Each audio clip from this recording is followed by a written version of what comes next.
Welcome to Penrose Learning, where we make understanding easy. In this video, I will explain how to cook chocolate. First, select a good quality chocolate, as this significantly impacts the final taste and texture of your creations. You'll want to melt it gently, either using a double boiler or a microwave, to ensure a smooth, luscious consistency.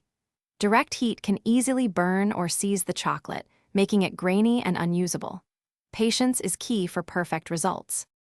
For the double boiler method, finely chop your chocolate into small, even pieces. This helps it melt uniformly.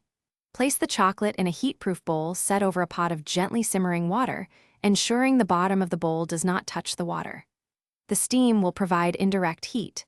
Stir the chocolate gently and continuously until it is completely smooth and melted, usually taking about 5 to 10 minutes. If using a microwave, place your chocolate in a microwave-safe bowl.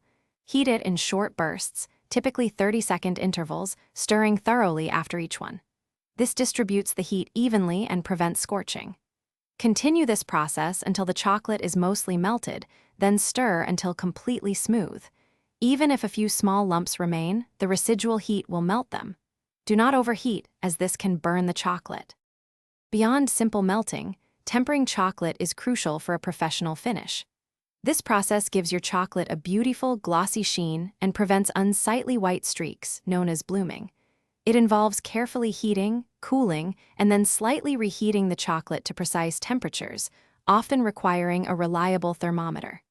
Properly tempered chocolate will set firm, snap cleanly when broken, and have a delightful mouthfeel. Thanks for watching. If this was helpful, leave a like and consider subscribing. See you next time.